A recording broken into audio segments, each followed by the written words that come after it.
I want to call this committee hearing to order. I want to thank our witnesses today. We have Lieutenant General David Ballon of the Marine Corps Reserve. We have Lieutenant General Jody Daniels of the Army Reserve. We have General Daniel Hokanson of the National Guard Bureau.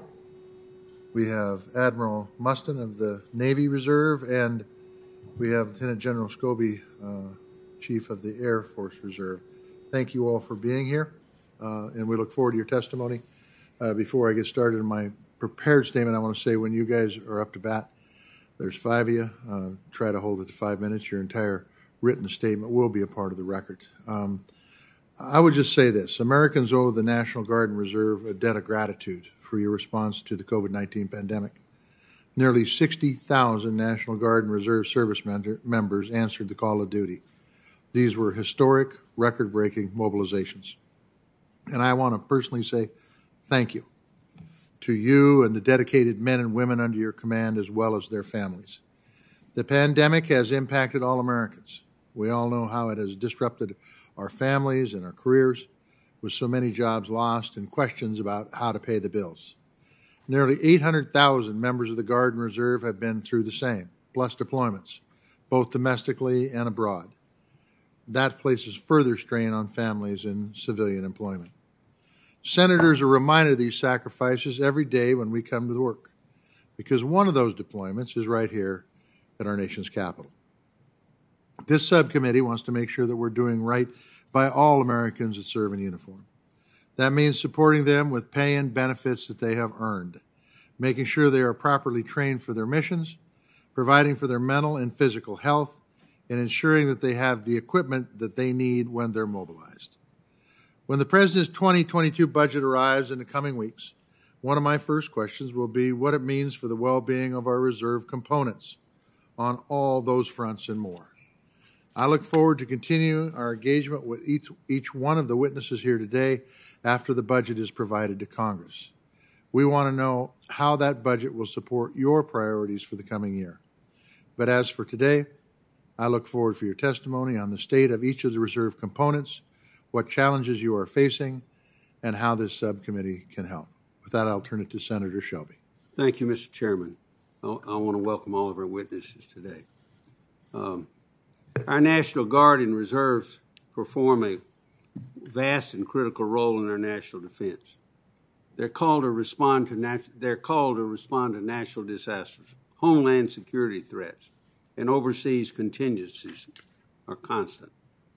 Their unwavering commitment has been particularly evident over the last year, as thousands have been deployed at unprecedented rates to provide medical care and administer vaccines during the COVID-19 pandemic.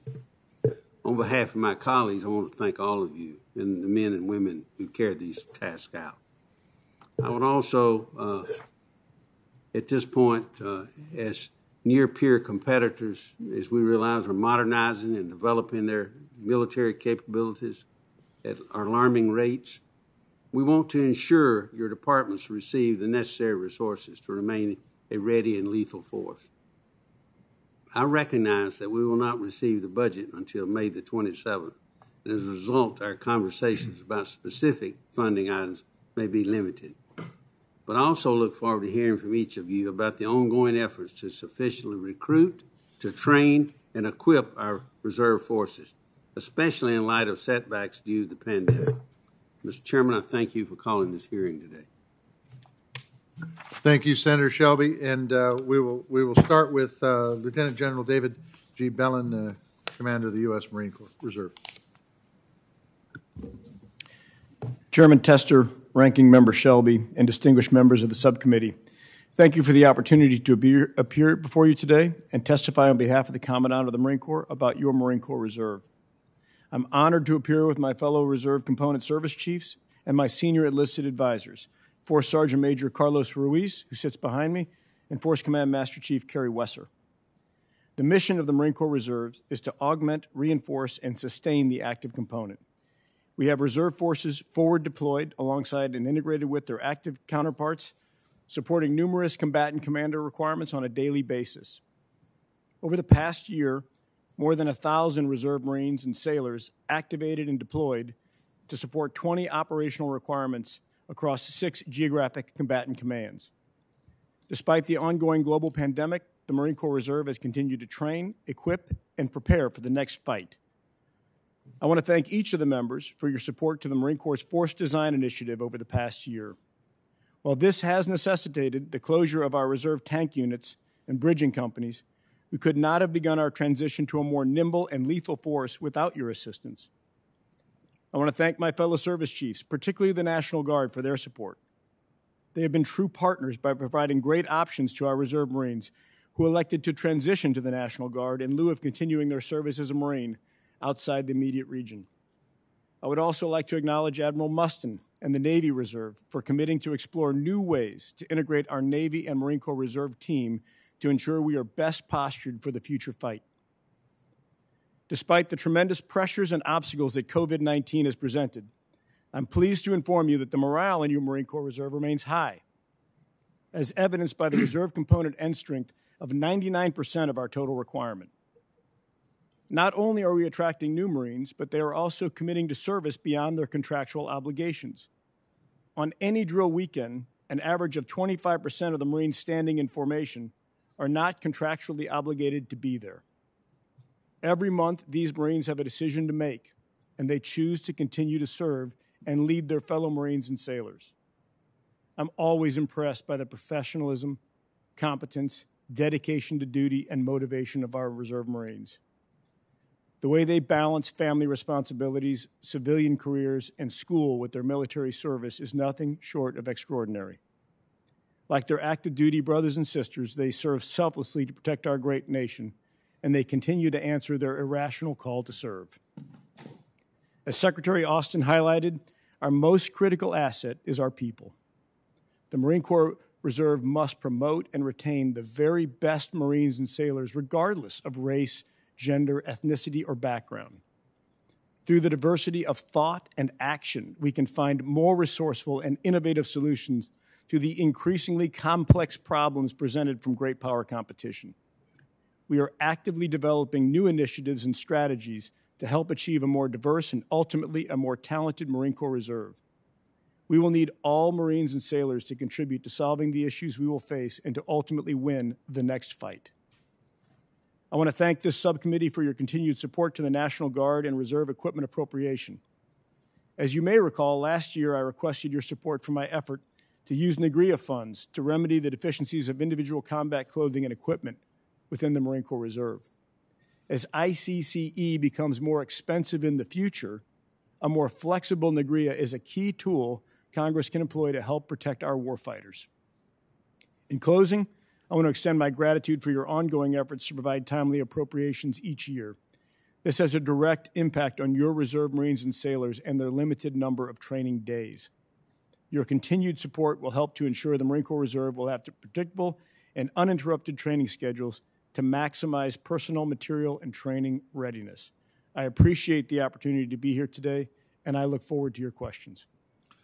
Thank you, General. And next up, we have Lieutenant General Jody J. Daniels, Army Reserve.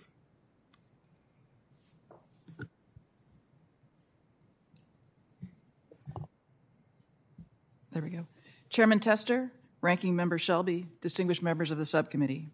On behalf of the 200,000 soldiers and civilian employees of the U.S. Army Reserve, thank you for the opportunity to testify before you today and for your continued support for our soldiers, families, and employers. In an era of great power competition, the Army needs forces able to compete with adversaries, respond to crises, win in conflict, and prepare for the future. That mission requires a dedicated Federal Reserve Force that is ready now and prepared to meet the challenges of tomorrow. That force is the United States Army Reserve.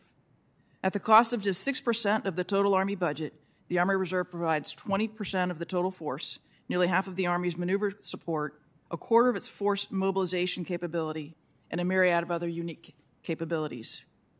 Over the last 3 years, the Army Reserve has focused on rebuilding collective readiness to win near-peer, large-scale combat operations as we transform into a force capable of providing multi-domain operations. However, last year, like the rest of the world, we encountered an unforeseen threat, but our readiness paid dividends in unexpected ways. Within 24 hours of the President invoking involuntary mobilization authority in response to COVID-19, the Army Reserve aggregated critical medical capabilities and initiated one of the largest domestic mobilizations in our history. Within days, we assembled over 2,800 soldiers, including 1,200 healthcare professionals, and deployed them into critical crisis zones around the country. To date, over 4,500 Army Reserve soldiers have mobilized to support our nation's COVID-19 response. The Army Reserve continues to support the COVID-19 response operations while prioritizing the readiness and training of our soldiers and formations. Early in the pandemic, we focused on individual readiness and began using cloud-based tools to conduct virtual battle assemblies. We also implemented control measures to decrease risk during in-person gatherings. Despite an uncertain training environment, the Army Reserve continues to support combatant commanders. Since March 1, 2020, we have mobilized almost 18,000 soldiers and 268 units to support operations around the globe. We have also developed a readiness concept known as the Army Reserve Mission Force, or ARM Force, to prepare our formations for the 4 Cs: competition, crisis, conflict, and change. The Armed Force nests under the Army's Regionally Aligned Readiness and Modernization Model, or REARM, and provides a common-sense framework to align resources across the component and unit readiness cycles. This approach ensures that we have sufficient readiness to support our combatant commands while responsibly investing in the modernization necessary for the future fight. While maintaining readiness, we are also shaping tomorrow by bringing innovation and depth to Army modernization efforts. We created the 75th Innovation Command to act as technology scouts, and we are leveraging the vast subject matter expertise gained through our civilian careers to assist Army Futures Command. However, all of this means nothing without our soldiers in our formations. We need ready and resilient soldiers, capable leaders, cohesive teams, strong families, and supportive employers to ensure our success. To that end, we are aggressively addressing behaviors that destroy our squads.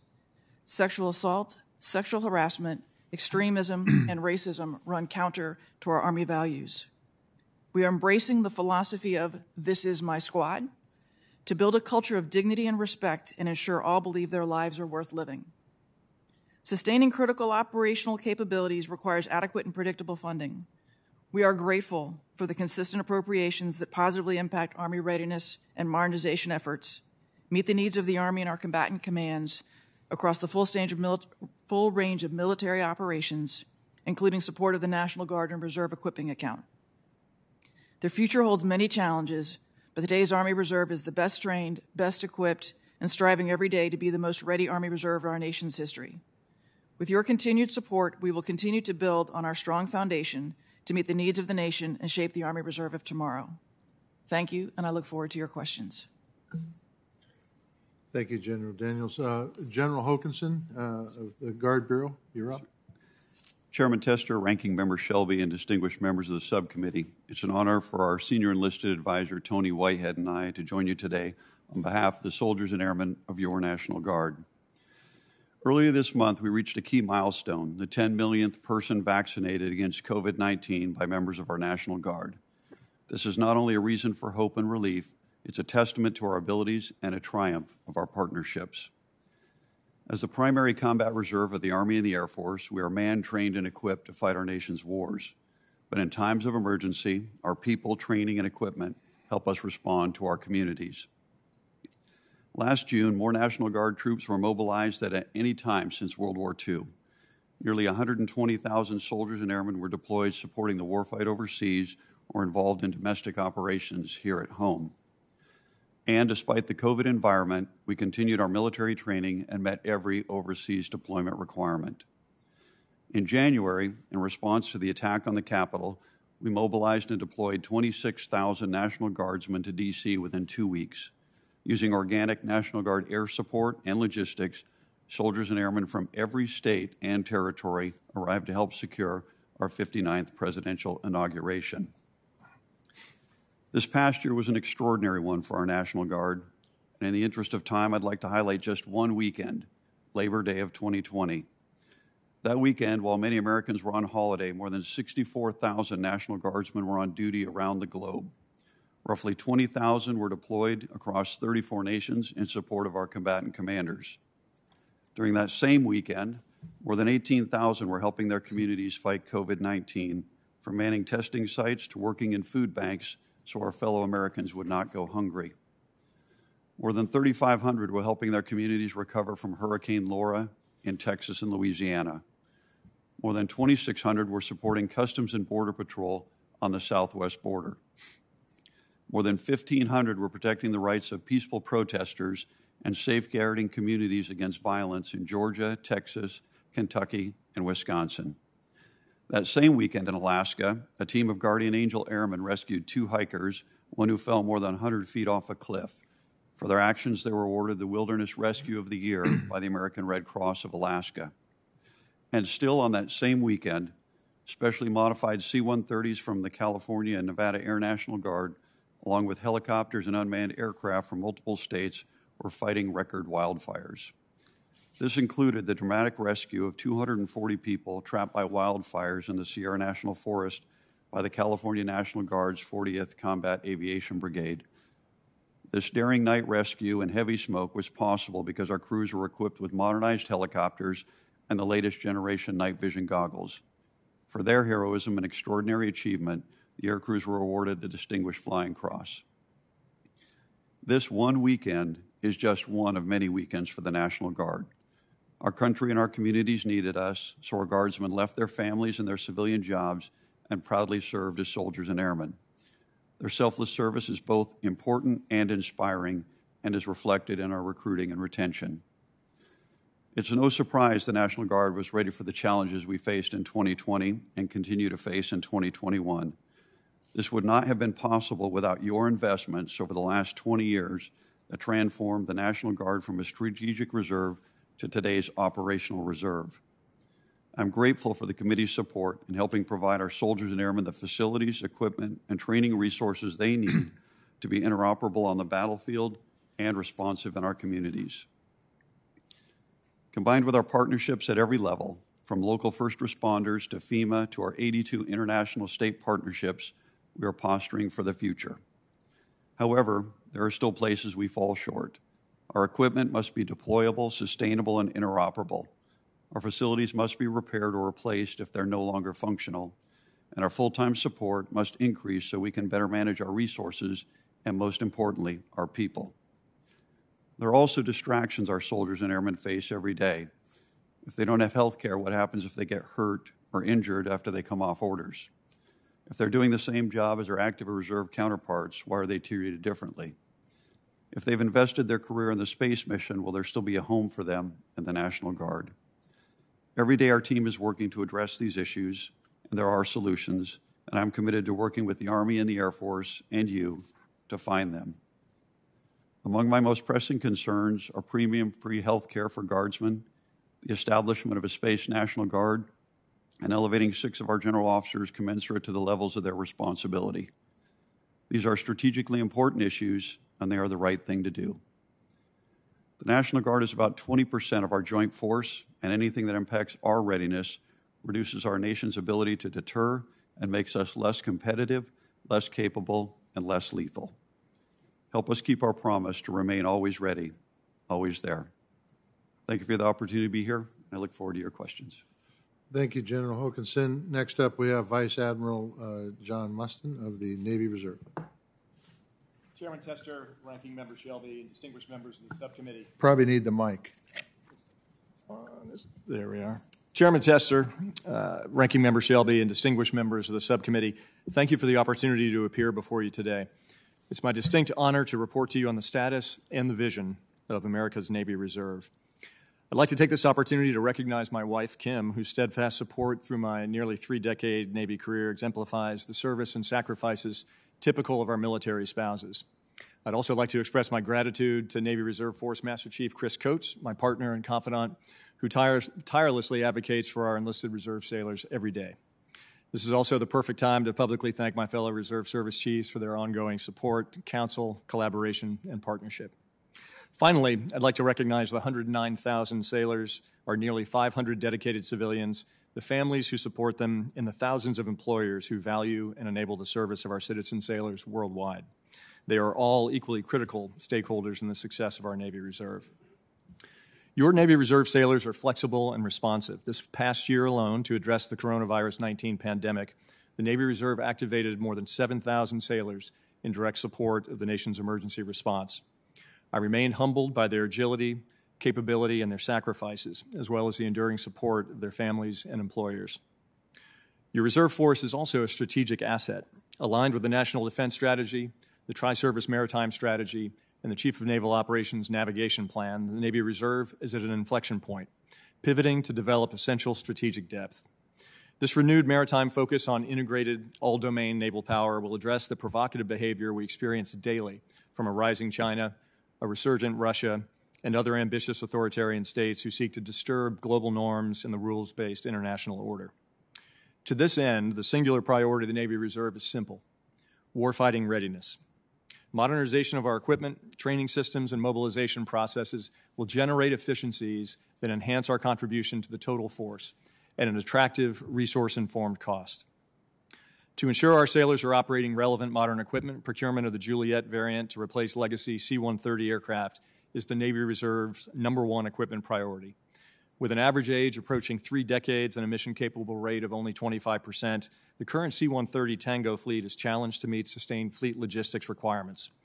With a mission-capable rate of nearly 75%, the KC-130 Juliet, on the other hand, would provide an additional $200 million per year in transportation cost savings to the Navy. Similarly, modernization of Navy Reserve high-end adversary aircraft is aligned with the Navy's divestment of legacy F/A-18 Hornets. Increasing Navy Reserve capability and capacity to support Navy adversary requirements will extend active component strike fighter service life while concurrently enabling the dedication of precious fleet aircraft and flight hours to the fleet-specific operational missions they were purchased to perform. The totality of Navy Reserve modernization also includes enhancing the processes and systems employed to mobilize our sailors. For example, adaptive mobilization will increase current activation capacity 15-fold while reducing the mobilization timeline by over 80%, effectively activating the entire force in 30 days. Integral to this process is the implementation of the Navy Personnel and Pay System, NP2, the single most important administrative enhancement in decades, which will become operational in January of 22. Your reserve sailors are one team. Central and vital to the generation of critical enduring advantage are our people. The Navy Reserve continues to forge a culture of excellence based on the Navy's core values: honor, courage, and commitment, and our 4 core attributes. We're dedicated to fostering the diverse, inclusive culture that generates our decisive warfighting advantage. They are a winning team, and they are ready. That said, delivering surge and warfighting-ready maritime forces to the total force would be impossible without your continued support. Specifically, we appreciate your support in the modernization efforts of the Reserve Maritime Patrol and Reconnaissance capability. The acquisition of P-8 Alpha aircraft ensures the Reserve Force continues to deliver necessary operational and strategic value across the force. Additional modernization efforts are supported by the National Guard and Reserve Equipment Account, which is vital to ensuring the readiness and lethality of reserve equipment. And ultimately, the timely delivery of a fiscal year 22 appropriations bill will provide predictability to our sailors, to their families, to their employers, and most importantly, to our global combatant commanders.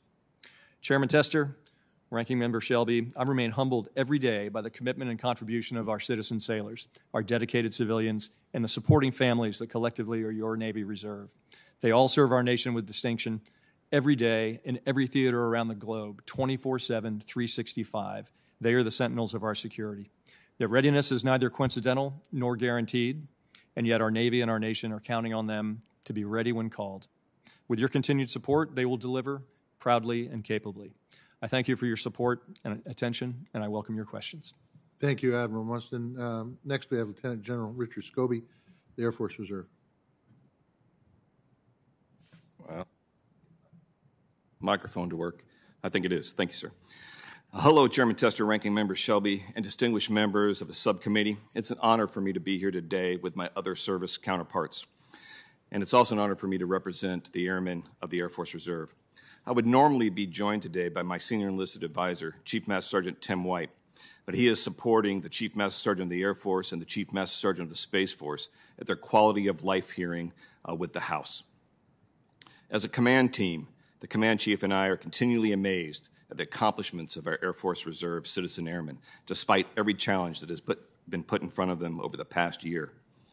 The Air Force Reserve is a cost-effective, accessible, and ready force. We provide strategic depth with rapid surge capability across every Air Force Corps mission set. We do so cost-effectively because we are predominantly a part-time force, and we're an accessible force, contributing globally to joint force operations every day. And finally, we are a ready force. When the nation needed rapid pandemic response, we had medical personnel on the ground in New York City and New Jersey within 48 hours of being notified. We provide strategic depth for national defense while operating on only 3% of the Air Force budget.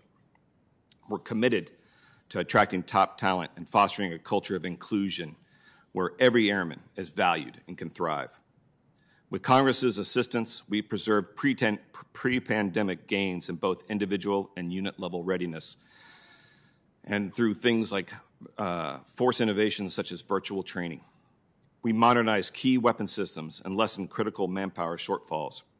We increased our organizational effectiveness and enhanced our ability to provide excellent care for citizen airmen and their families through internal reforms and process improvements.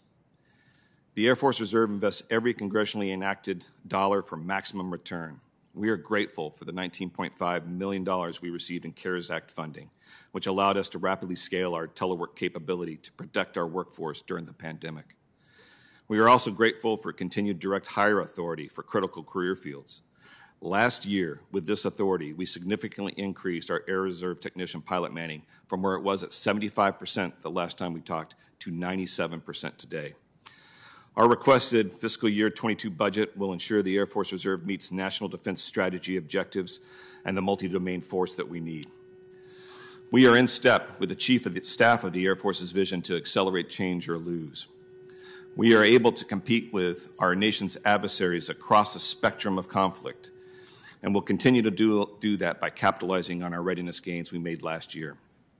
We diligently request only those funds we can execute, the reserve personnel appropriations and operation and maintenance funds which drive our readiness. These accounts fund our training, our flying hours, mobilization requirements, our equipment maintenance, and our salaries. In particular, our flying hour and civilian pay programs have taken considerable reductions in recent years, rightfully so, due to insufficient justification and an overestimation of funds that we needed. We've made significant internal strides in adjusting these accounts, and I look forward to working with you to enhance readiness and reduce risk in our fiscal year 2022 budget. I also want to thank you for enabling access to TRICARE Reserve Select. We are all on this panel in agreement that this major legislative accomplishment will offer affordable continuity of care for our members and their families. However, the legislation currently doesn't take effect until 2030. To improve our reserve force's quality of life and readiness, I request your support for accelerated implementation and funding of this healthcare access. One final area I would like to touch on is equipment parity. We accomplished this primarily through the National Guard and Reserve Equipment Appropriation. INGREA enables us to modernize equipment, sustain our capability, and replace obsolete equipment to maintain parity with the active component when recapitalization is not feasible. Parity is critical to seamless total force integration, and we remain grateful for these appropriations and cannot overemphasize how vital they are to our readiness. I appreciate your support for INGREA now and in the future. Thank you for the opportunity to be here before you today and for your steadfast support as we ensure the Air Force Reserve remains prepared to defend our great nation and the American people. I look forward to answering your questions. Thank you, General Scobee, and I want to thank each one of you for your testimony here today. I'm going to start with you, General Hokanson. The Air Force has come under some scrutiny lately for its basing decision for the Air National Guard's C-130Js. After Congress appropriated funds for more aircraft to modernize several units, there were discussions within the Air Force to redirect some of these aircraft to a C-130 training base that was not included in the last basing decision. So the question is, will all 4 units, including the unit in Georgia, be fully converted to the modern C-130Js provided in last year's appropriation bill? Chairman, my understanding in working with the Air Force is that all 4 of those squadrons will convert to the J model. Over the timeline, I'm not specific on the last one. It'll depend on additional purchases, but the goal is to get all 4 converted to J models. Okay. And can you tell us, because this directly relates to the answer you just gave, what is the timeline for redistributing the H aircraft? Chairman, my understanding in working with the Air National Guard, as soon as the J models are available, that they'll start moving the H3 models and 2.5 to the units with the oldest C-130s so that we can retain the capability and capacity our nation needs. So, if you don't have it at your fingertips now, is it possible to get us that timeline that you said you didn't have? Chairman, absolutely. We'll take that for the record. Okay, thank you. There have been discussions throughout the year, mobility capabilities and requirement studies, on this total end strength for the Air Force's 130 fleet. Can you comment on the Air National Guard's requirements? So, Chairman, we're waiting. I know in July is when the mobilities capabilities requirements study comes out, and previously they have not included the domestic requirements here in the United States, and so we're asking that they consider that because we think that that may influence the actual number of C-130s that the Air Force would retain. All right. Okay. Yeah. And so, what? How many C-130s is the Air Force Reserve seeking to upgrade? Chairman, right now in the Air Force Reserve, we are in good shape across the spectrum in our C-130s. What we have prioritized is, one is upgrade of our H models and making sure that they're still viable going forward. And the other thing is in our special missions. And you're very familiar with our firefighting capability, our aerial spray capability, and our Hurricane Hunters. The Hurricane Hunters have already been upgraded to C-130Js, and right now we're looking at between our firefighting, airborne firefighting units and the aerial spray units to also upgrade those to C-130Js. And we're on the time frame to do that now with the Secretary of the Air Force. Thank you. This is a question for all of you. The horrific crime of sexual assault is finally getting the attention it needs from this administration. And I commend Secretary Austin for calling for a 30-day independent review commission. So to all of you, why is sexual assault on the rise in many of your components? Is there a difference between units or regions of the country, or is it a command climate issue?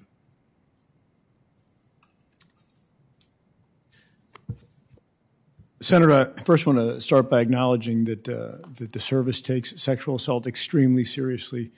We understand that our most solemn obligation is to the families and the citizens who give us the young Marines and sailors who elect to serve. And our moral obligation is to provide a safe environment for them to develop not only as Marines and sailors, but also as citizens.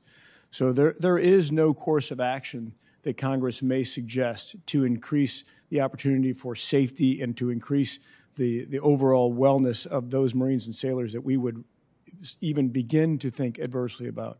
So we're open to all COAs in order to get us to a better place.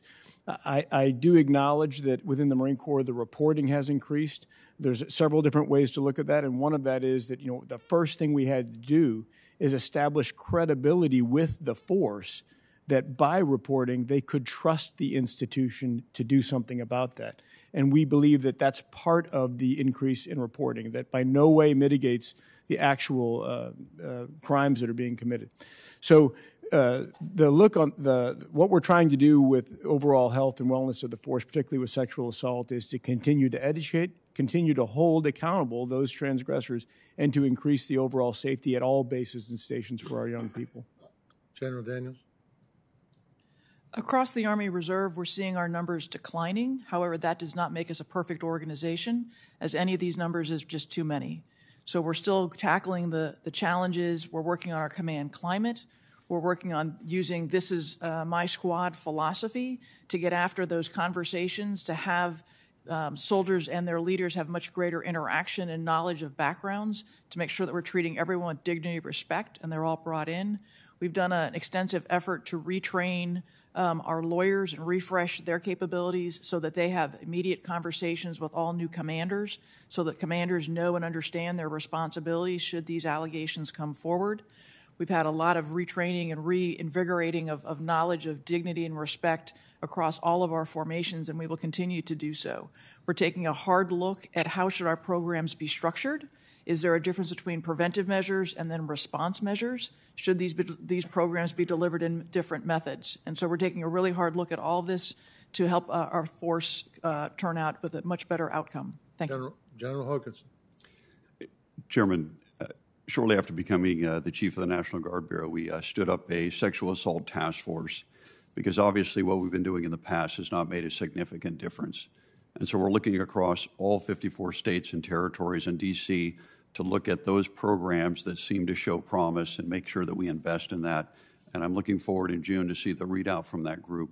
Some of the things that we learned is obviously alcohol and bystanders are a factor. We need to address that immediately. Also, the training of our sexual assault response coordinators is making sure we get enough class dates for them so we have trained personnel in all of our organizations. And frankly, sir, as the father of a daughter that serves in the military, this is intolerable and is something we must address at every venue. Thank you, General. Admiral? Not surprisingly and very consistently amongst all the reserve chiefs, the elimination of destructive behaviors of every kind is first and foremost on our minds. We also, as General Daniels mentioned, are seeing a reduction in the numbers of sexual assault. We peaked in 2019. We saw a slight decrease in 20 and are on glide slope now to continue that decrease.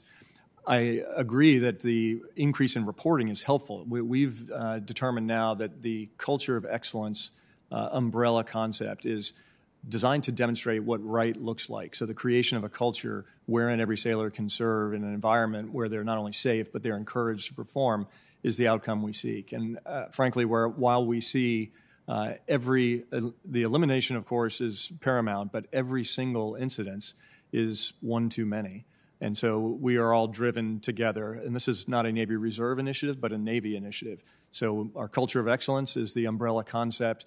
Our Task Force One Navy recently did a deep dive across multi-constituent, multi-stakeholder leadership to determine what is it that we can inculcate at the lowest ranks where we see the predominance of reporting and of incidents. So we continue to look at that from the bottom up as well as from the top down. But I think you'll find consistency amongst all of us in our approach. And General Scobee. Chairman Tester, as you can hear. Okay. Chairman Tester, as you can hear from my fellow witnesses, we are in lockstep on our way forward, and in fact, we meet on a regular basis to discuss issues just like this.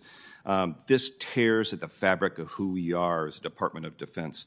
And while we continue to make strides in supporting our victims of this scourge, we also recognize that sexual assault is a persistent challenge that we will have to work with together, and it's not easily beaten by any stretch. One of the things we're working with specifically in the Air Force Reserve Command is ensuring we have a climate that does not promote this type of behavior, and we remove opportunity at every chance we get the opportunity to do. The other thing is the currency we work in within the Department of Defense is trust, and our airmen, especially if they've been victimized by this, have to trust that we as commanders will do the right thing for them and get them the help that they need. And all these things we're working together to ensure that we're doing for our members. Thank you. I apologize to the committee members for running over, but this is an issue that has to be addressed ASAP. As one of you have already pointed out, even one incident is one too many. Senator Shelby. Thank you. General Hoganson, I'm concerned about the enduring cost of having National Guard and Reserve troops here on the Capitol grounds. I have two questions. One, what is the impact of those costs to your budget, 2021 budget? And two, at what point do you truly reach a budgetary breaking point if you do not receive resources to backfill those costs? Senator, the cost since January 6th is about $521 million to the National Guard, and we've cash flowed that through our pay and allowances and operations and maintenance funds. We will need that funding back in our accounts by the 1st of August. Otherwise, it will impact our drill periods for both August and September.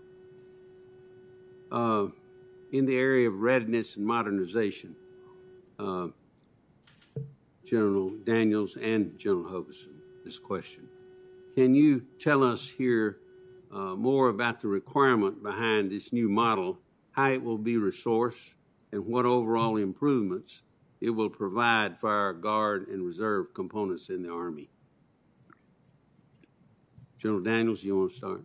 So the rearm model, is that? Uh-huh. Yes, sir. So What that will do will allow us to do multiple different things. One is to have regional affiliations, habitual relationships with units, and it will also give us additional predictability in terms of how long we're going to be spent during modernization, training, and then mission.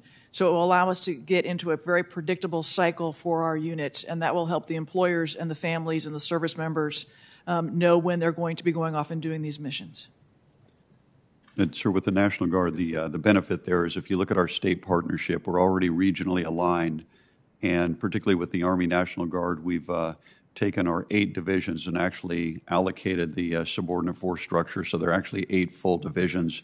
So that will allow us to help deter and also be part of the total Army so that we can align those units and develop long-term training relationships not only with our state partners but also in those regions.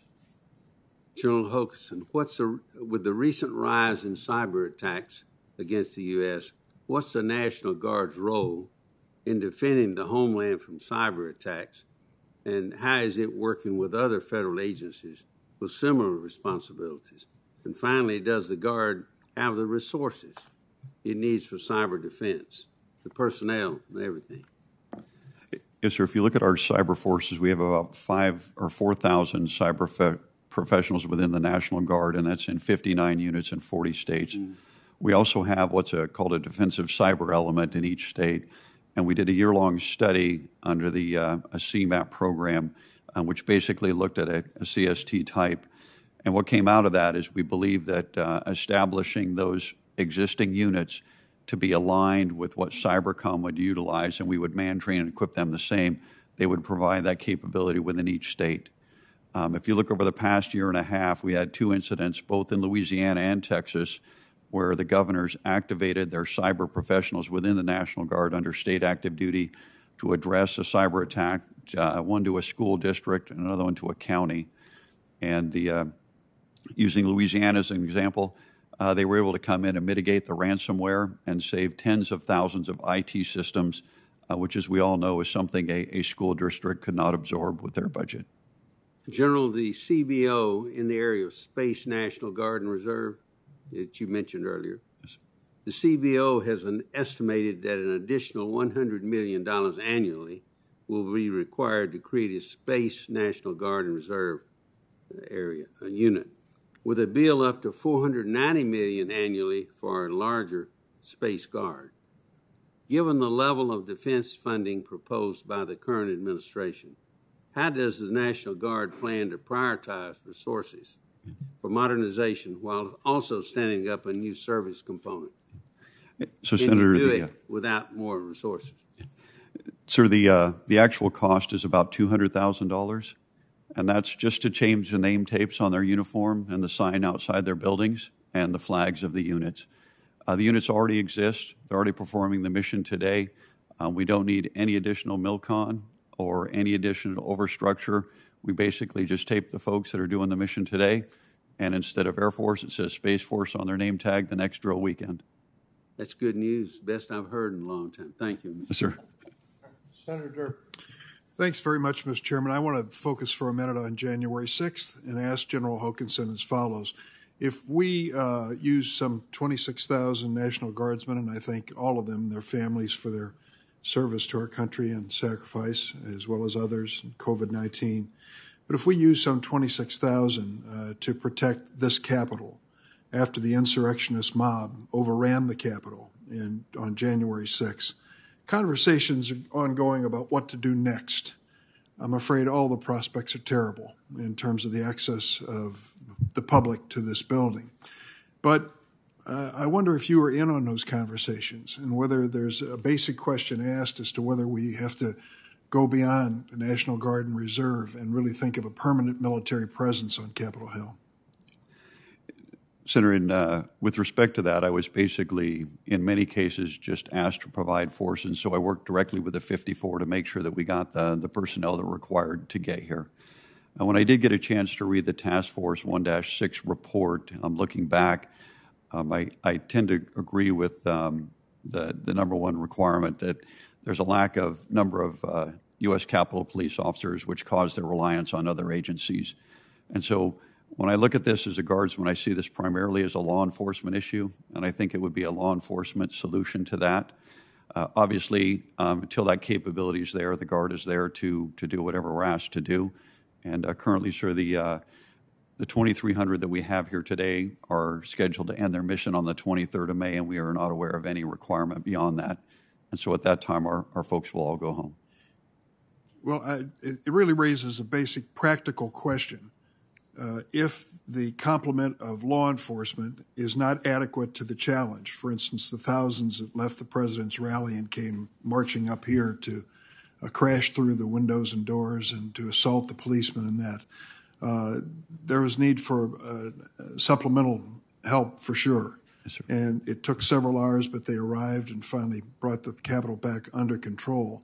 I'm just asking whether or not that is something that is naturally a National Guard function or should be a regular military function.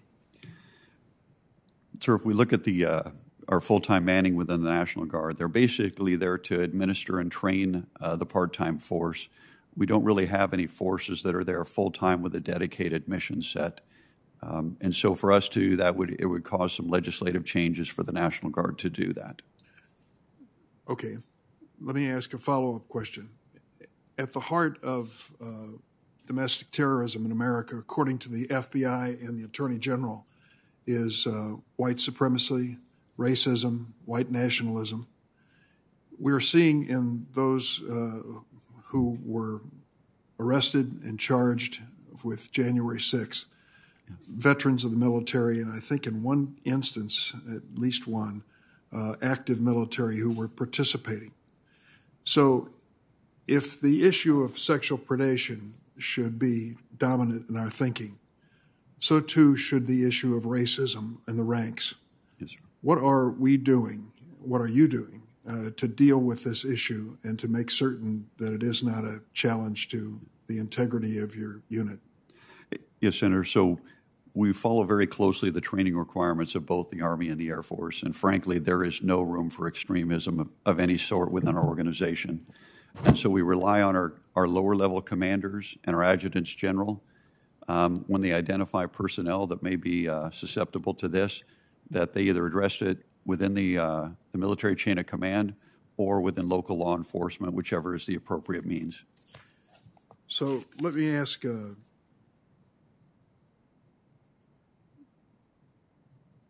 General Bellin, would you like to comment on the same issue? Sir, at this time, we're adequately resourced. We project forward. As you know, the service is in the middle of a force design, and the Commandant has made it very clear that we're looking at reinventing ourselves within the resources we currently have. And so at this point in time, we're not asking for additional resources. No, I'm not, sir, I didn't, sir, I'm sorry. I was on the issue of race and discriminatory conduct and such. Thanks. Could you comment on what's being done? Yeah, I think as we talked about before with sexual assault, the first part is acknowledging it.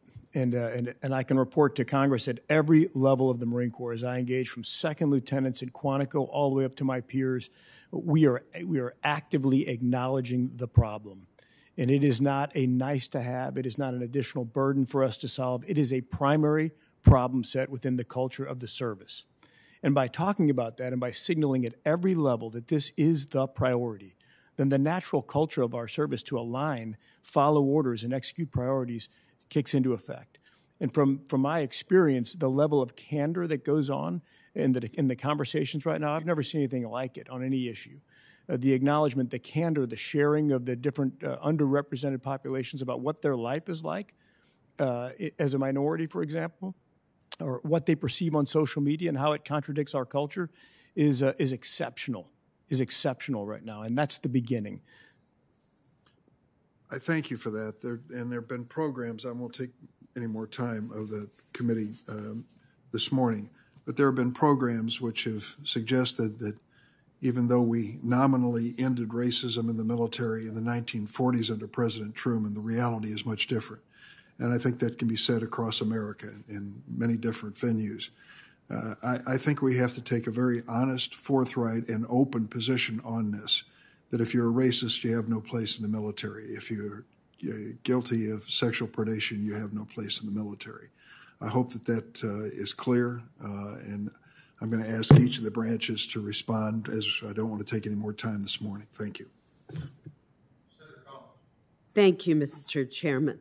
General Hokanson, as you indicated, the year 2020 was unprecedented in terms of National Guard activations and deployments. The Maine Guard, for example, has deployed service members to our southern border to assist the overworked and overwhelmed Border Patrol, to Africa to help with security missions, to Washington, D.C. to provide support for our Capitol Police, all the while assisting the state of Maine with clinics and logistics in responding to the pandemic. During all of this activity, the Air Guard Wing in Bangor, Maine, continues its extraordinary work refueling our tankers. General, the average age of the Maine National Guard's 10 KC-135s stationed in Bangor is over 60 years old. The Maniacs, as they're often called, are pressed into service to operate all over the world, and Bangor is a critical location for flights crossing the Atlantic. Can you provide us with some insight on the roadmap that the Guard and the Air Force are using to recapitalize this aging tanker fleet and ensure that units like Bangor, which are in strategic geographic locations, are able to continue their vital mission long into the future? Yes, Senator. So when we look at the recapitalization with the KC-46 fleet, the next announcement was for 6 and 7, or 7 and 8, I apologize, are coming out, I believe, in 23. And so they'll look very closely at each of the mission sets, the locations, and the unit's capability to convert. But between now and then, and actually long after that, for the rest of our KC-135 fleet, it's absolutely critical to our nation's defense, not only in terms of day-to-day requirements, but also alert requirements as well. And so we're working with the Air Force to make sure we've got a 25-year plan.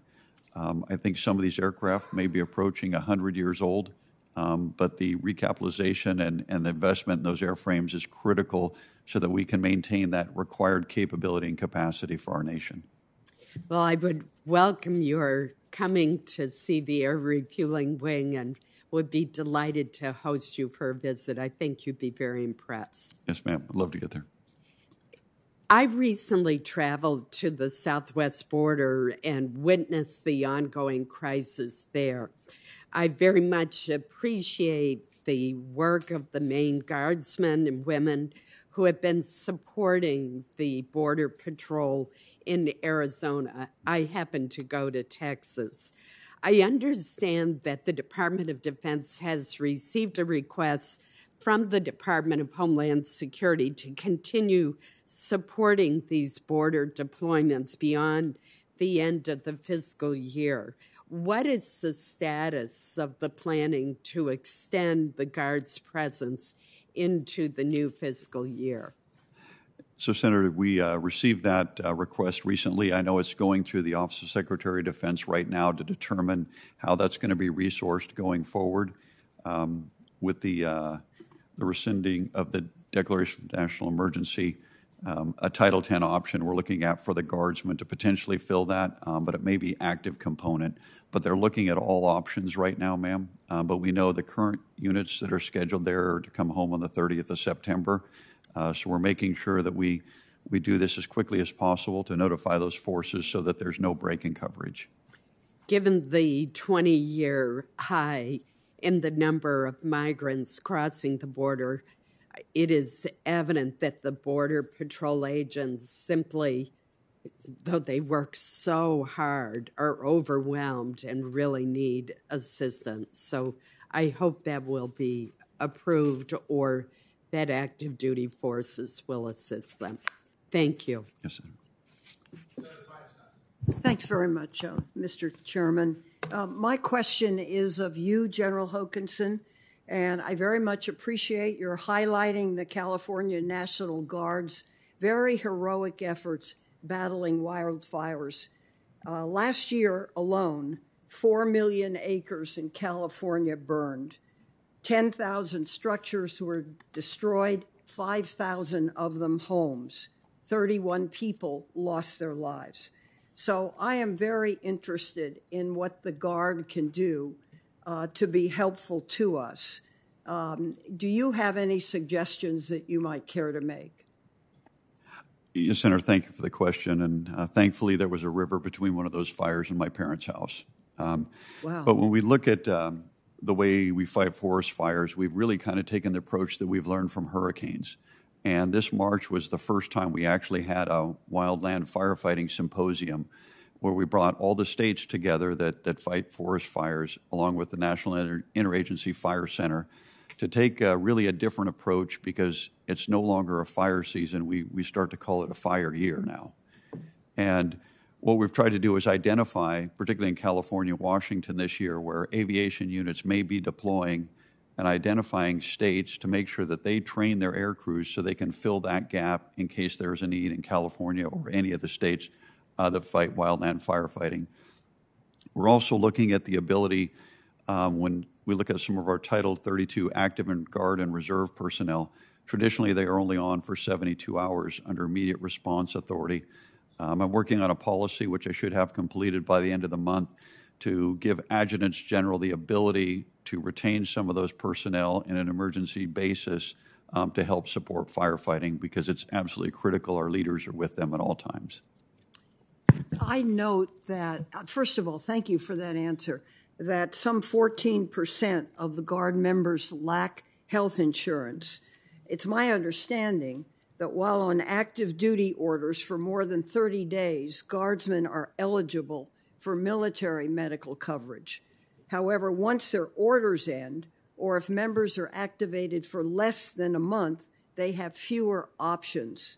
Would this be something we might be able to do to be helpful and encourage people to remain in the Guard and serve as your Guard serves in California, which is really top of the ladder? Senator, that would be, that's my number one legislative priority, is to get premium-free health care for all of our Guardsmen. When we look at the past year and what we asked them to do, particularly we did not know what a COVID environment would be like, we always want the family members and the service member to know that no matter what we ask them to do, because we ask them to be ready at any time, that they're medically ready, and if anything happens, if they're injured or sick before or after their duty, that they know that they're going to get the care they need to continue their civilian employment or their military employment.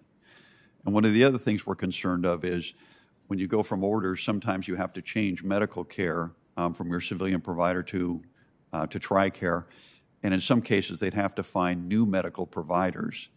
But by having a standardized process and coverage, they could keep that same healthcare provider through all of it, which you think is really important. And lastly, ma'am, one of the things we've looked at is when we look at the number of soldiers and airmen that don't have health care coverage, if they have access to mental health care or counseling, if that might benefit the number of suicides that we have in our organization. Well, thank you. I'd be very happy to work with you on that, and I would suspect other members would as well. I'm a big fan of the Guards, and when these wildfires come to California, we really see with great appreciation their service. So I want you to know that. Thank you very much. Thank you, ma'am. Thank you, Mr. Chairman, and thank you all for being here this morning and for your service. General Hokanson, I'd like to start with you, if I may. In recent conversations that I've had with Major General Sachs, he's the Alaska TAG, we were discussing the search and rescue mission there in Alaska.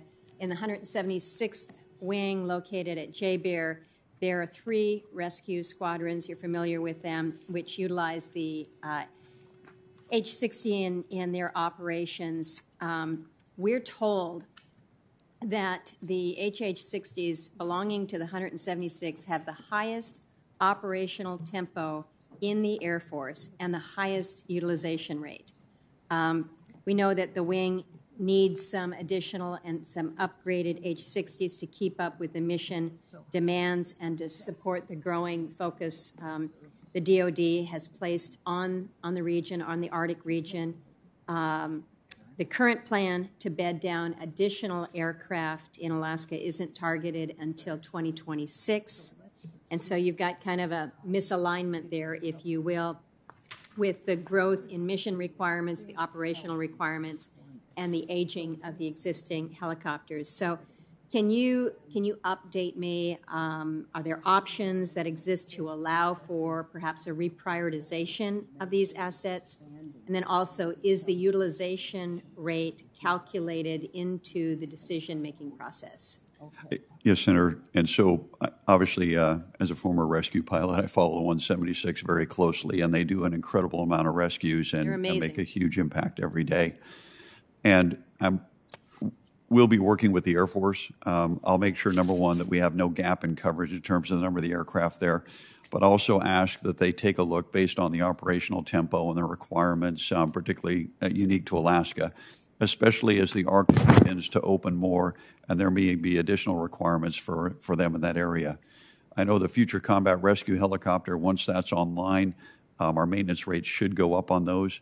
But between now and then, I think it's 26, I'll continue to work with the Air Force to see if we can get reprioritization or additional aircraft to cover the gap. Well, I appreciate your eyes on that and the fact that your background allows you to be intimately familiar with their mission. I appreciate that. But we are concerned about any potential for gap because what they do and what they provide is extraordinarily unique, and they truly are the best of the best there. I appreciate your response to Senator Shelby here with regards to the Space Force. As you know, we currently have members of both the Guard and the Reserve in Alaska that are working to support the Space Force missions there in Alaska. I understand that you've given a little bit of background in terms of the CBO score and the cost, but know that we're certainly at the ready to do what we can to help with that very important mission. Another question to you relating to suicide and mental health issues. This is something that I have paid particular attention to within this subcommittee, making sure that our servicemen and women and their families are cared for. We all know that this past year has been tough on everybody, and you couple the effects of the pandemic with the challenges that you have in certain areas, particularly remote assignments like a place like Alaska. But I don't know if you can speak to the statistics within the Guard, whether we've seen an increase in suicides this past year, and then what more we can be doing to provide those levels of support for mental health and behavioral health issues that may exist within the National Guard.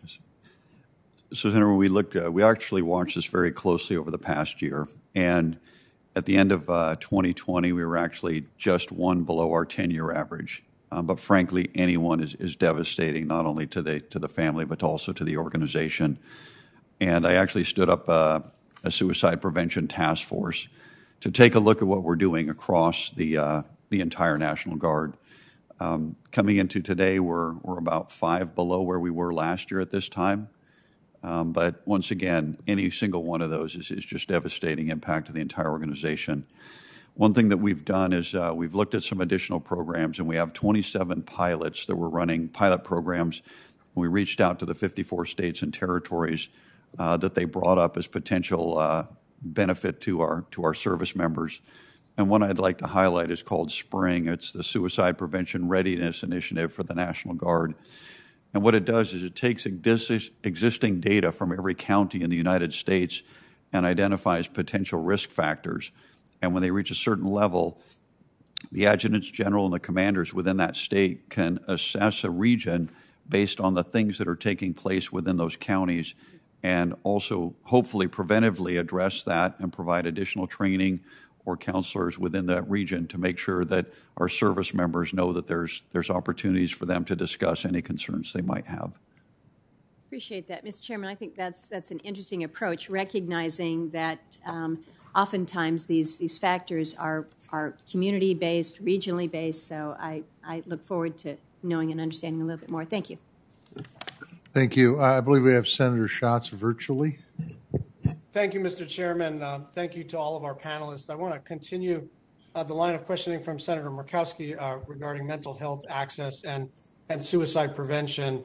I think there's two issues. One is making sure that Guard members, while being deployed, don't feel stigmatized from accessing mental health services.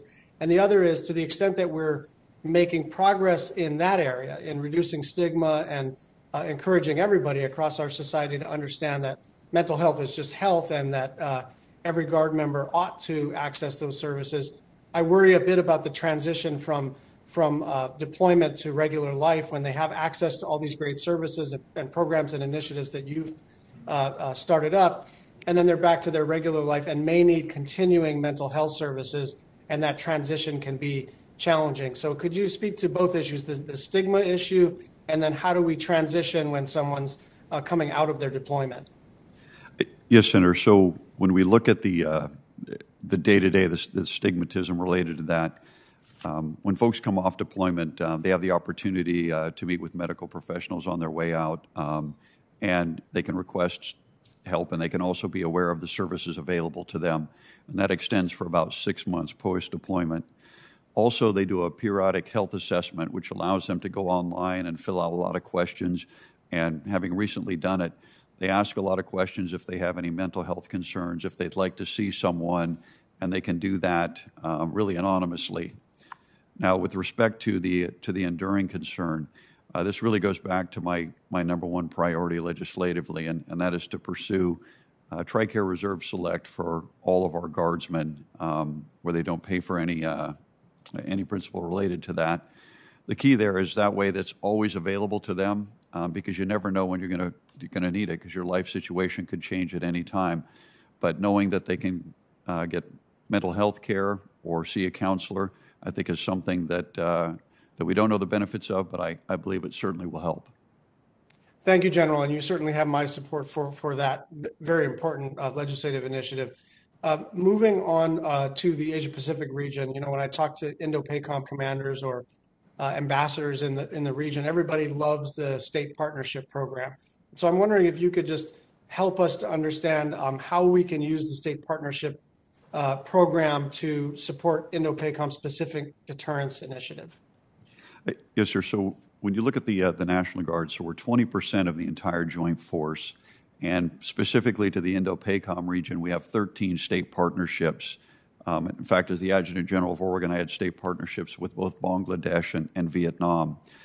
And the great asset that it provides to the Indo-PACOM commander is we're fully integrated into their theater security cooperation plan.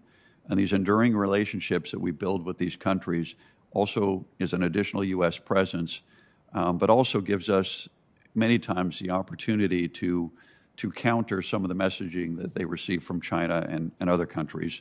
So I think it's absolutely critical we continue that, and we're in close coordination with Indo-PACOM to help in any way we can with their Pacific Defense Initiative. One final question is we lost some time, obviously, during COVID, as everybody did, with partners, and just wondering how we're specifically focusing on relationships that were maybe tenuous but being built, and then COVID interrupted that relationship building in the context of the state partnership program. Are there particular countries that we're sort of anxious to get moving again in terms of our partnerships with? Yes, Senator, and in fact, I would say we're pretty anxious to get back with all of them as quickly as we can. The one thing that was nice is I think on both of our part and our state partners, we realized the limitations we had in terms of travel. And so we were able to find virtual ways to connect with them, continue our relationships. But we're very much looking forward to the ability to travel to all of our state partners as soon as possible to continue to develop those relationships.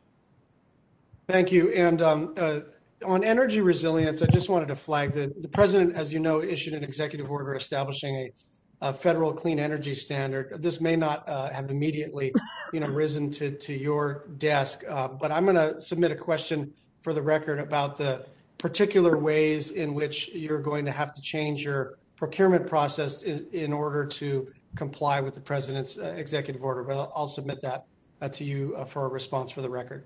Thank you. Thank you, Senator. The senior senator from Kansas, Senator Moran.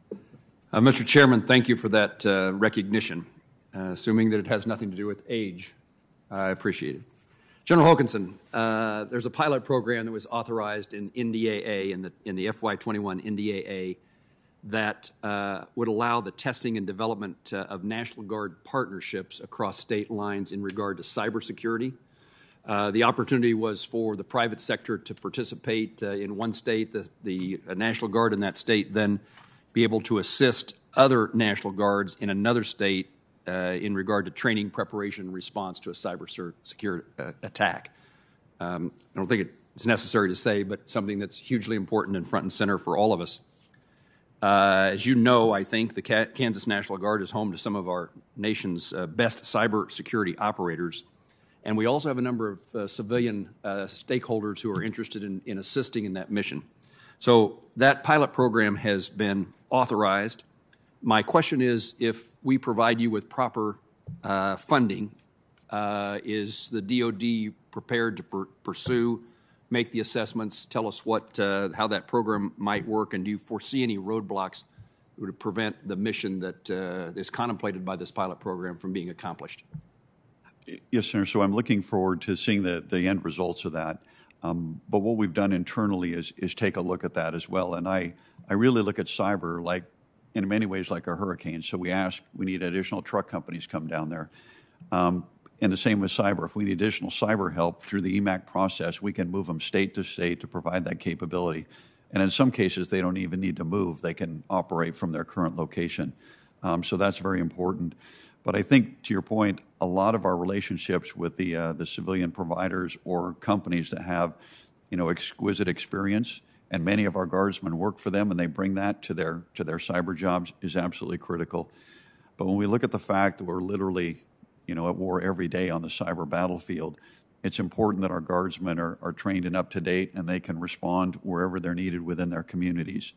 And that's where we look at the state active duty capabilities under the authority of the governors to address issues within their state or request help from outside the state. General, in my words, I would say that you're telling the committee that this has value, and it in part may be accomplished regardless of the outcome of the pilot program with the active participation of you and those on your team to accomplish it. Is that a fair assessment of yes, your response? And you know of no roadblocks that I need to be pursuing to remove? Sir, not at this time. I'll have to work specific to each of the states because some of them have different laws that have to be followed. But we work very closely with the 54 to look at overarching policies that we can put across the entire organization to facilitate the need to address any issues within our communities. Also, thank you for recognizing what really takes place in Wichita with our RED team in the private sector who employs those Guard members, and then that gives them the capability to devote significant attention and expertise to national security matters. I appreciate you knowing that. Let me ask all our witnesses, DD 214 reform, one of the things what we're trying to overcome is the tremendous burden that members of the military and their families encounter when they leave the service. My goal is to make it simple for National Guard and Reserve members to keep track of their records of deployment. And my question is, do you support providing a comprehensive document of military service for the Reserve component similar to the DD 214? I'll say absolutely. Yes, sir. We would very much welcome that so that it's easier for members once they've served to show that they have served, and it's a universally accepted document. Does General Daniels receive any criticism or disagreement from any of her colleagues? Let the record show that all are in agreement. My final question in my last 46 seconds, the Moms Leave Act. Last year, a bill that I authored authorized maternity leave for mothers in the Reserve component That bill was signed into law. Women in the Guard and Reserve across the United States are waiting for the Department to implement this law so that they receive comparable support to their active duty counterparts. Does the Department require any clarifying language? Are there any challenges in getting this implemented so that those mothers-to-be and mothers that are currently in that circumstance can receive the benefits of this legislation? Senator, I would say we're working very closely with OSD on implementation guidance, and we think this is absolutely the right thing to do for our reservists to be treated exactly like their active counterparts. And it's an acknowledgement that we need to recognize their service and adjust accordingly. Anyone else have a response? Senator Moran, it's Rich Scobee here at the end of the table from the Air Force Reserve. We are in lockstep with what General Hokanson just talked about. In fact, the Reserve chiefs met last week to discuss this very issue. And so as the department determines how this is going to be fleshed out across the board, they are working hard with our elected officials to ensure that we get this act. Any barrier that we have to anybody being able to serve within our commands is extremely important that we get through, and that's what we're working on. Thank you. General Daniels? Yeah, as stated, we did talk just 3 days ago about this very matter, so this is high on our list of implementation actions. Thank you. It might be hypocritical for me to complain about the length of time it's taking for implementation because it took a significant amount of time to get it passed through Congress, but it is important and timeliness does matter. Thank you all. Senator Shaheen. Thank you very much, Mr. Chairman, and thank you to each of you for your service to this country and for your testimony this morning. General Hokanson, I want to begin with you and actually I should start by echoing the remarks of the chairman and so many of my colleagues with thanks to the Guard for all of their extraordinary efforts over the last year as we have battled COVID. In New Hampshire, we could not have done it without the National Guard, and they have been on consistent deployment now for over 400 days. So I think it's imperative for all of us to thank everyone for what they have done. It has made a huge difference. So thank you very much. I want to go back to Senator Collins' questions about the KC-135s because, as you're aware, the 157th Air Refueling Wing at Pease was the first National Guard base to get the KC-46s, and we were so excited about that. We said goodbye to our last KC-135 with the anticipation that we would get those 46s, and they have come in, and now we're the first Guard base to get all of our component of the tankers, and we can't use them. And it's really frustrating, and I know you all share in that frustration. But there were serious concerns voiced last year about the retirement of our legacy tankers because of the delays in getting the KC-46s operational. And in fact, in the FY21 NDAA, we restricted divestment of the KC-10 and KC-135s. Now, I understand that the President's budget has been released, or at least the outline, and it states that retiring legacy systems should be a priority for the defense budget this year. Do you agree with that position? And perhaps I should ask General Yes, Senator. So when I look at the, obviously we do need to modernize, but we also must retain the capability and capacity that our nation needs. So in some cases, although we have legacy systems, until they're modernized, I think it's important that we continue to retain, like the KC-135, to meet all the requirements of our nation. General Scobee, do you agree with that? Senator Shaheen, I appreciate that question very much. It is vital that the Air Force is able to project power across the world. The KC-46 is the linchpin in that. As General Hokanson said, he's exactly right. We are trying to balance the new equipment we bring in with modernizing the KC-135, and those two airframes are going to be what take us into the future. Having had the opportunity to fly the KC-46, two things I was able to take from that. One is I'm not as good of a pilot as I used to be. And the other thing is that it's an incredibly capable machine. And I know that General Van Ovost at AMC is going to make sure that we get all the capabilities out of that we can. And it is also fielding the Air Force Reserve now. So my confidence is high. We are on the right path forward. Well, thank you. I've had a chance to fly on it as well as a passenger and was very impressed with the potential. And I guess that adds to the frustration around it. Now, I understand that the 46s would be able to perform other missions, and particularly aeromedical missions are on that list, and that makes our Guard in New Hampshire very excited. But one of the challenges to actually doing those missions is a new problem that's come up, and we don't talk about that as much as we do the remote vision systems, but the air transportable galley lavatories, basically the bathrooms, the ATGLs, are now a problem that I guess we're going to have trouble flying some of those missions until that gets fixed. Do you have any sense, General Hokanson, when that's going to happen, and what I can tell the 157th in New Hampshire about when they might be able to fly those missions? Ma'am, I do not, but we can certainly get back to you on the exact dates until that's resolved. But. Thank you. Also a question for Boeing, as we see this come up when we didn't realize, we thought we had nailed down the other issues with the tanker, and this has become a new problem. So thank you. I would appreciate knowing more about that. And I have a final question for you, General Hokanson, because one of the challenges that, and I guess General Davies, this is a concern for you as well. One of the challenges our Guard has in New Hampshire is with the age of some of our facilities. They are decades old, and replacing those has been costly. The state doesn't have the funds to do that at this point. So can you talk about how important it is for us to replace some of those facilities so that our Guard and Reserve are prepared when they're called up? Yes, Senator. If you look within the National Guard, 26% of our facilities are over 60 years old.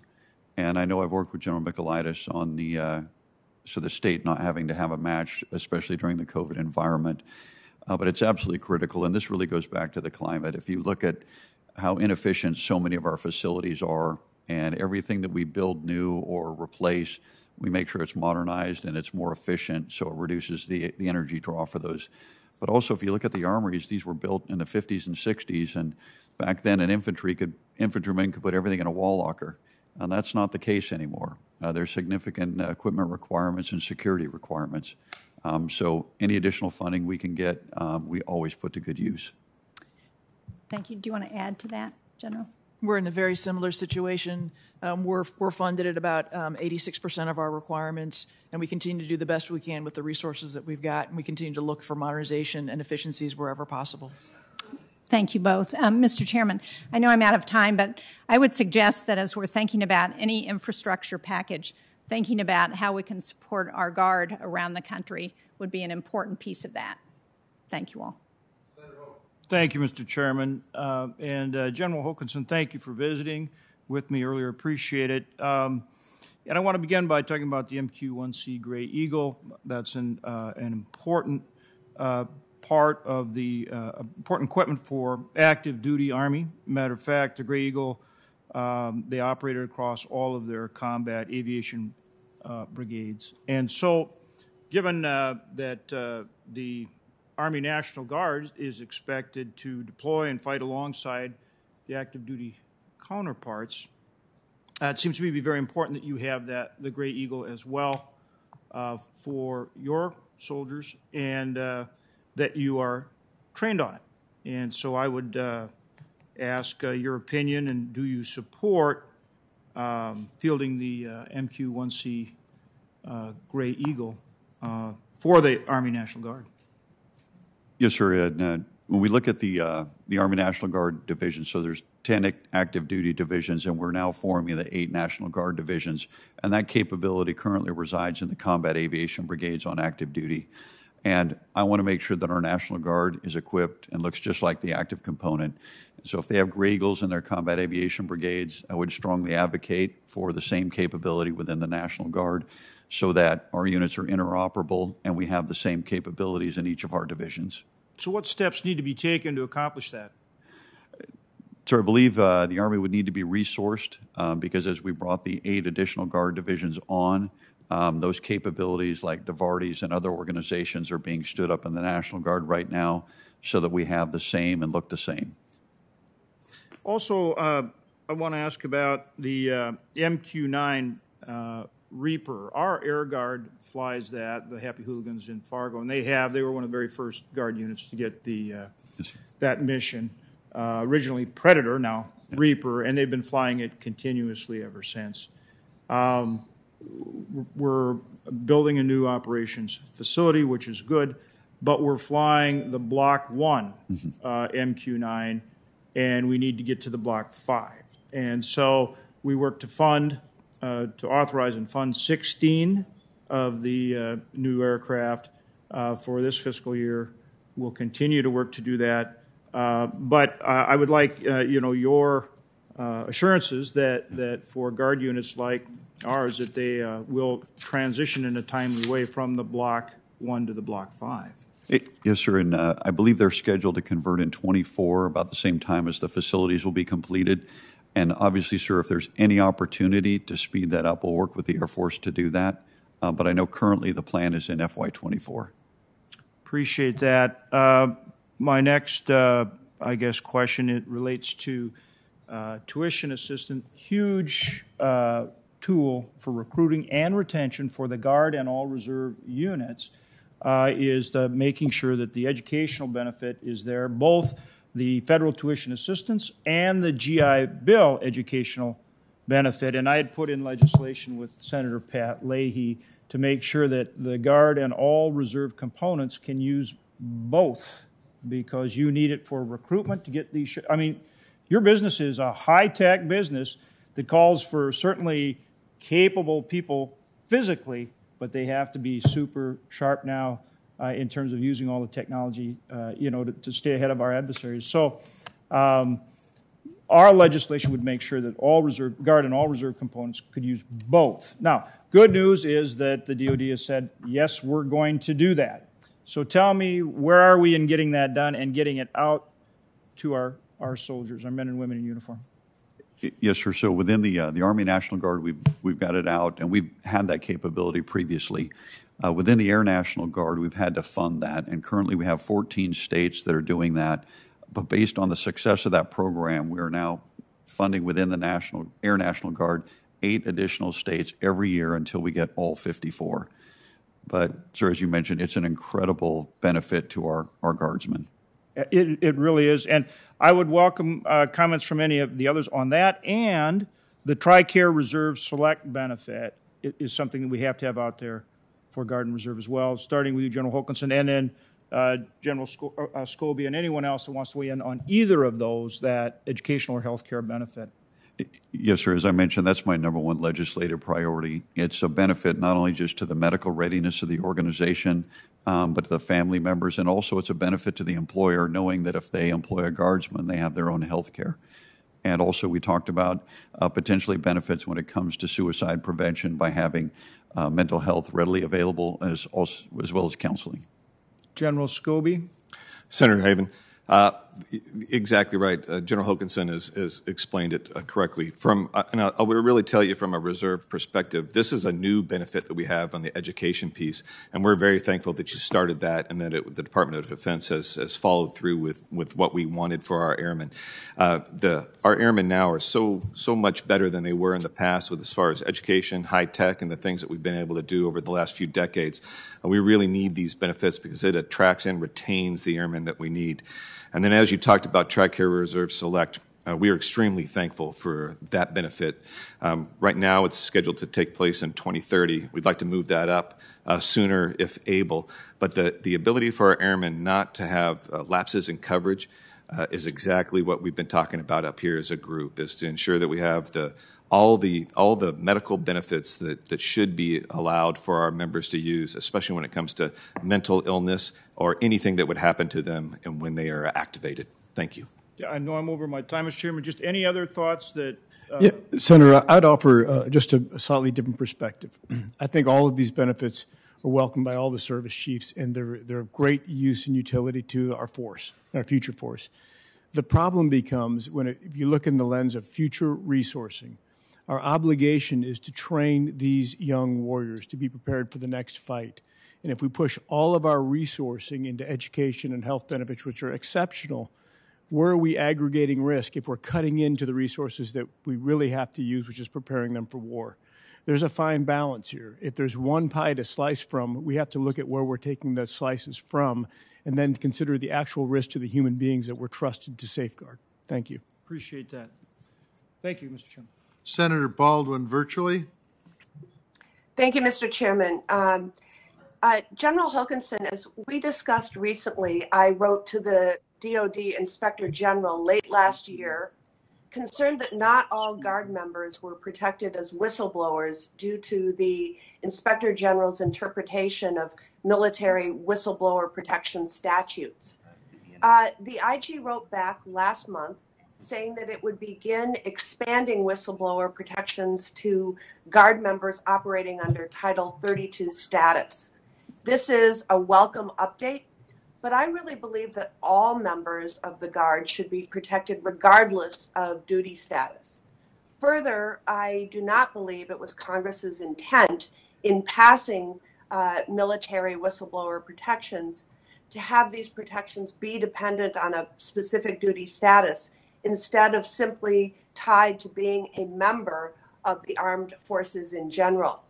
In Wisconsin, because of brave whistleblowers, the National Guard Bureau's Office of Complex Investigations uncovered a history of reprisal, retaliation, and command-initiated investigations that were out of line with DoD sexual assault prevention policy.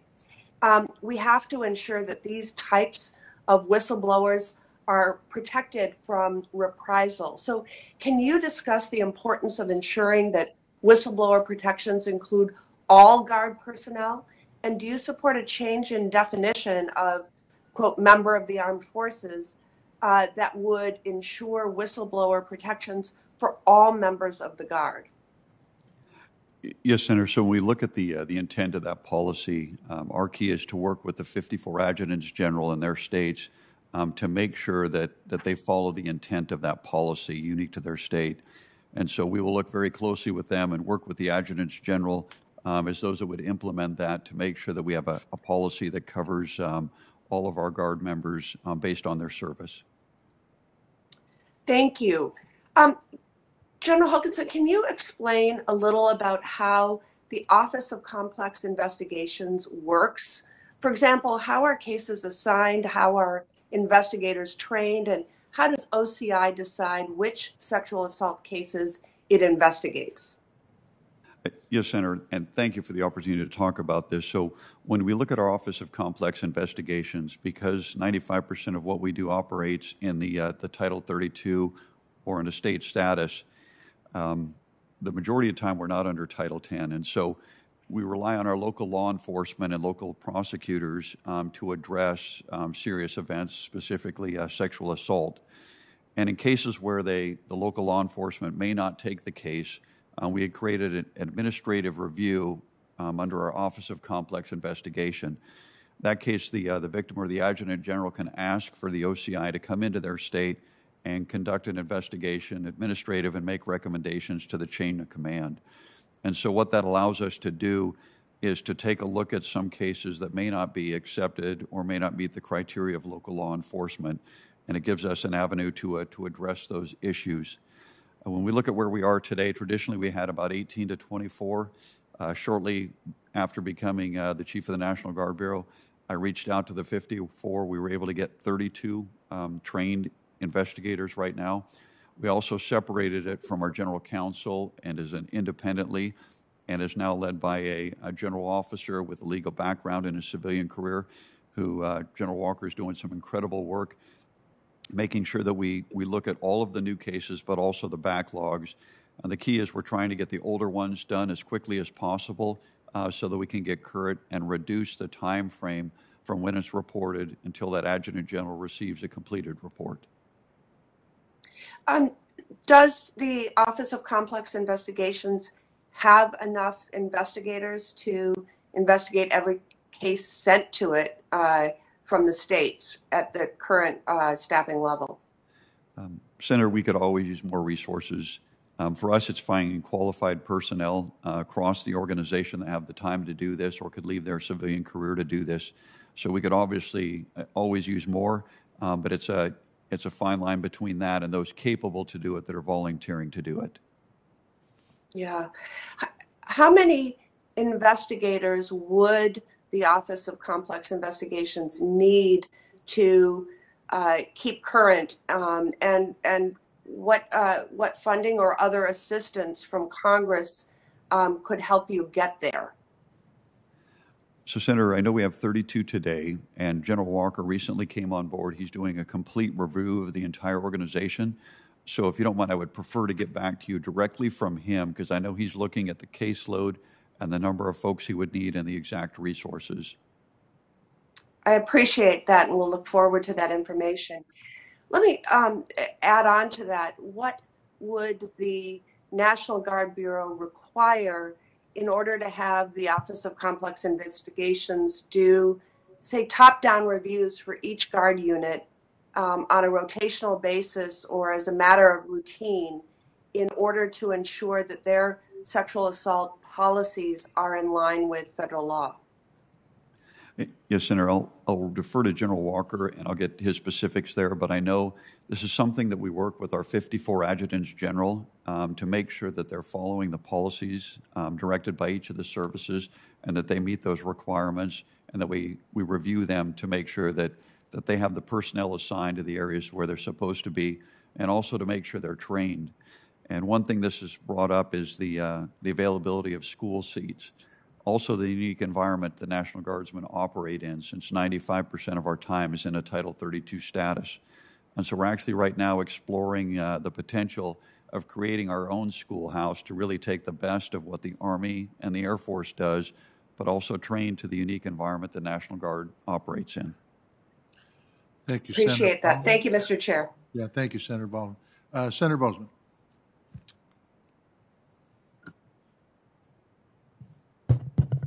Thank you, Mr. Chairman, and thank you all for being here. I also want to echo the great job that the Guard and Reserve did during COVID. Just last week, the Arkansas National Guard concluded its 13-month mission to help distribute roughly 56 million pieces of PPE to our communities and medical facilities. I think that just illustrates what went on all over the country. So be sure and pat yourselves on the back, and all of those that have worked so very hard. Lieutenant General Daniels, I enjoyed our recent conversation hearing about your efforts to recruit and retain soldiers. The Army Reserve contains a significant amount of the Army's medical capabilities, with many of your soldiers having civilian careers in various medical fields. Can you walk us through your efforts with the Urban Augmentation Medical Task Forces and the role they are designed to play in combating COVID-19? Thank you, Senator. We took a paper that had been written and within 48 hours created these Urban Augmentation Medical Task Force of 85 medical professionals, and within 2 weeks we're then putting them up into the northeast cities and places where those hospitals were under great stress to help provide some relief. We were very careful and cautious where we pulled these individuals from so they were not hurting their local communities, but were in a place that they could go afford and provide assistance to others. We deployed 15 of those very early on, and then later during the COVID response, we put another 3 out to the West Coast, and we had another 4 on standby. No, that's a great story, and in normal times, that 48 hours would take months and months and months, maybe years. So thank you for your leadership and again, making things happen.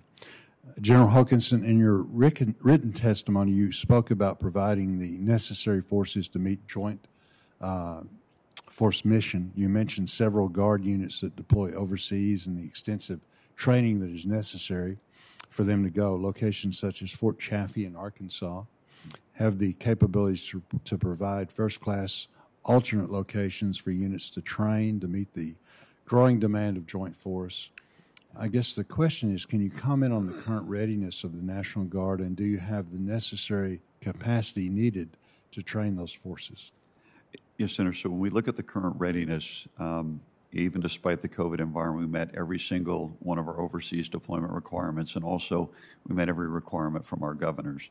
However, that did have an impact on us, particularly when you look at recruiting. The inability to meet face-to-face like we previously had has caused a lot of innovative ways to get at recruiting and retention, and also at training. Now you train virtually, and now we're to the point where, with maintaining social distancing and all the other requirements, we're able to continue our training.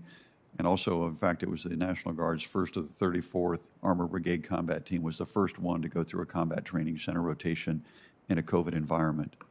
But sir, aside from that, when we look at Fort Chaffee and a lot of our other training areas, it's absolutely critical that we maintain those so that we have the ability to train our guardsmen within their states or nearby, because the amount of training space that we have and ranges is continually getting encroached upon. Right. So it's important for us to retain every single one of those. Mm-hmm. Very good. General, in your written testimony, you stated the National Guard is a lethal, cost-effective, dual-role operational force that provides strategic depth to the Army, Air Force, and Space Force and responds to crisis in our homeland. Some estimates put that cost-effectiveness of the Guard at 30 cents on the dollar. Knowing that, would you say that the Guard funding requests from the services have been adequate over the years? And then also, how critical is the National Guard and the Reserve equipment account funding to the continued operations of the Guard, particularly in domestic missions supporting the Homeland?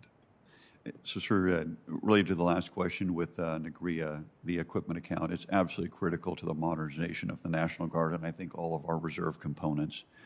Our services don't always have enough funding to modernize the entire organization, and so that allows us to help supplement that.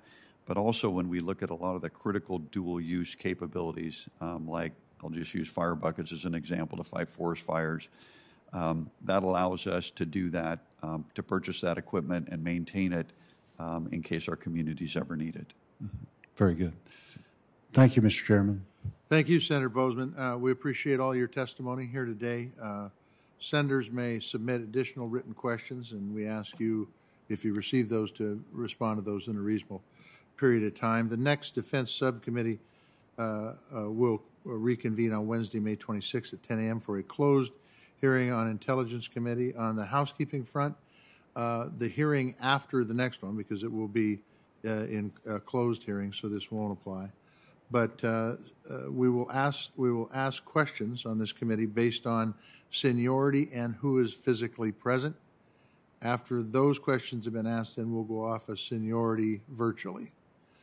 So that's a little change in process, but we've got some direction from the CDC now that I think will help encourage folks to be here in person. So with that, thank you all very much, and this committee is adjourned.